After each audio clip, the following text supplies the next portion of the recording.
नमस्कार, स्वागत है आपका सूर्या न्यूज में। मैं सूरज कुमार। आइए नजर डालते हैं आज की बड़ी और खास खबरों पर। वाह अचलगंज पुलिस वाह, छेड़छाड़ के मामले में सिर्फ एनसीआर। क्या अपराधियों को प्राप्त है अचलगंज पुलिस का संरक्षण? यह एक बड़ा सवाल है। पीड़िता की हालत गंभीर, कहां गुम हो गई पीड़िता व उसकी ननद की मेडिकल रिपोर्ट। आए दिन दबंग दे रहे पीड़ित परिवार को जान से मारने की धमकी। ताज़ा मामला उन्नाव जनपद के अचलगंज थाना क्षेत्र का फिर से सुर्खियों में आया है। अचलगंज क्षेत्र के ग्राम बंथर की रहने वाली एक महिला ने पुलिस अधीक्षक उन्नाव को तहरीर देते हुए बताया कि पड़ोस में ही राधे तिवारी पुत्र योगेंद्र तिवारी का परिवार रहता है।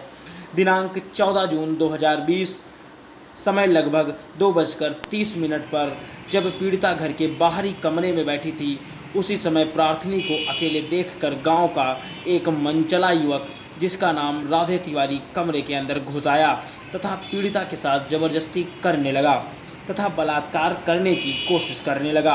वह धमकी देने लगा कि अगर शोर किया तो जान से मार देंगे। वह पीड़िता के कपड़े फाड़ने लगा।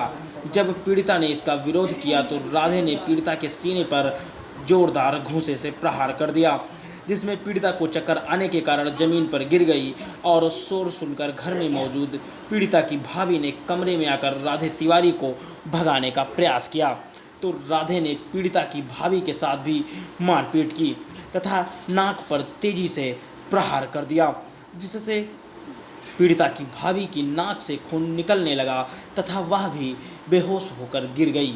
तब तक पीड़िता की मां ने शोर मचाया तो पड़ोस के लोगों ने दौड़कर उसके भाई दुर्गेश पत्नी पीड़िता की मां को मारने लगे तथा धमकी दिया कि अगर कोई कार्रवाई किया तो पूरे परिवार को जान से मार देंगे। वहीं पीड़िता व उसकी भाभी को गंभीर चोटें आई हैं तथा चलने के लायक नहीं थी। अपने भाई को फोन पर सूचना दी। जब पूरी घटना की जानकारी भाई अंकित तिवारी ने चौकी इंचार्ज से की तो पीड़िता के इलाज हेतु अस्पताल भिजवा दिया गया। जिला अस्पताल में इलाज करने से डॉक्टरों ने साफ इनकार कर दिया, क्योंकि उन्होंने बताया कि यह थाने से संबंधित मामला है, इसलिए फिर से पीड़िता को थाने भेज दिया गया तथा पीड़िता अपने भाई के साथ थाना अचलगंज घटना की रिपोर्ट लिखाने के लिए प्रार्थना पत्र दिया, किंतु दरोगा ने कहा कि प्रार्थना पत्र ले लिया गया है। वह एक सादे पेपर पर दस्तखत कर अपने हिसाब से प्रार्थना पत्र तैयार कर लिया गया तथा होमगार्ड के साथ प्राथमिक स्वास्थ्य केंद्र लोहचा उन्नाव में डॉक्टरी परीक्षण हेतु भेज दिया गया। प्राथमिक स्वास्थ्य केंद्र में प्रार्थनी व उसकी भाभी की डॉक्टरी का परीक्षण हुआ तथा इलाज शुरू किया गया। दरोगा ने अस्पताल जाकर पीड़िता के भाई को दूसरे दिन थाना अचलगंज बुलाया।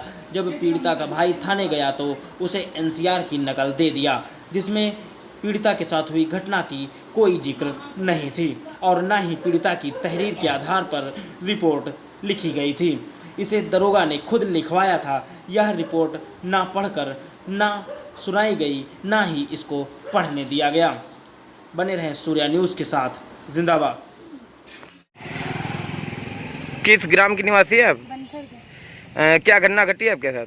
हमारे पड़ोस में रहने वाले राधे तिवारी ने हमारे साथ छेड़छाड़ करने की कोशिश की और हमारे घर में भाभी और मम्मी को मारा पीटा। कितनी तारीख की घटना है? कितनी तारीख की? 14 तारीख। 14 तारीख की। कितना टाइम हुआ होगा उस समय? 2:30 बजा था दिन का। वो आपके घर आए थे, आपको भी मारा पीटा? हमको भी मारा पीटा। उसने हमारे सीने पे भूसा मार दिया था तो हम गिर पड़े थे, तब हमारी दादी को काफ़ी मारा पीटा। उनके नाक पे भूसा मार दिया था तो नाक से खून आ रहा था और हम उनके घर वाले, उनके बहन और भाई सब मिलके, भाभी भी मिलके हमारी मम्मी को भी मारा। कितने लोग आए थे? उनके भाई के 2 भाई थे, उनकी बहन थी और 2 भाभी थी और वो था। नाम पता है आपको उनके? जी। क्या नाम थे? तिवारी, दुर्गेश तिवारी और रोमी तिवारी, रोमी त्रिवेदी, दिव्या तिवारी, रजनी तिवारी और मोमी तिवारी। किस ग्राम के निवासी है आप? बंथर। क्या घटना घटी थी आपके घर में? मेरी ननद को राधे, मेरे पड़ोस में रहने वाला राधे, वो छेड़ रहा था तो मैं इसकी चीख सुन के वहाँ पे पहुँची और इसको बचाने की कोशिश की तो इसे छोड़ के उसने मुझे मारा।